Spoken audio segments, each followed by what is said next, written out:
આગળ સમાચારમાં વાત કરીએ તો સમાચાર નર્મદાથી સામે આવી રહ્યા છે। મહત્વપૂર્ણ સમાચાર છે નર્મદામાં ખાતે ચૈતર વસાવાને લઈને માહોલ ગરમાયો છે। ચૈતર વસાવા વિરુદ્ધ વન કર્મચારીને મારવાનો કેસ દાખલ કરવામાં આવ્યો હતો, જેમાં ચૈતર વસાવા પોલીસ મથકે હાજર થાય તેવી શક્યતાઓ કરવામાં આવી છે।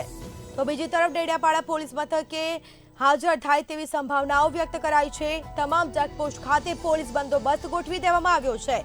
તો ચૈતર વસાવા 1 મહિના અને 9 દિવસથી ભૂગર્ભમાં હતા હોવાની માહિતી પ્રાપ્ત થઈ છે। ચૈતર વસાવા વિરુદ્ધ વન કર્મચારીને મારવાનો કેસ દાખલ કરવામાં આવ્યો છે। તો ડેડિયાપાડા પોલીસ મથકે હાજર થવાની માહિતી પણ પ્રાપ્ત થઈ છે।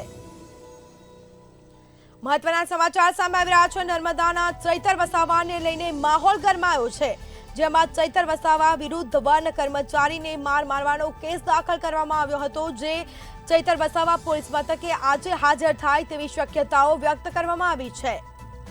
તો બીજી તરફ તમામ ચેકપોસ્ટ ખાતે પોલીસ બંદોબસ્ત ગોઠવી દેવામાં આવ્યો છે। ચુસ્ત પોલીસ બંદોબસ્ત ગોઠવી દેવામાં આવ્યો છે।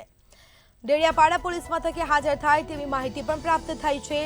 સાથે જ તમામ ચેકપોસ્ટ ખાતે પોલીસ બંદોબસ્ત ગોઠવાયો છે। ચૈતર વસાવા 1 મહિના અને 9 દિવસથી ભૂગર્ભમાં હતા તેવી માહિતી પણ પ્રાપ્ત થઈ છે। તો ડેડિયાપાડા પોલીસ મથકે હાજર થાય તેવી સંભાવના પણ વ્યક્ત કરવામાં આવી છે।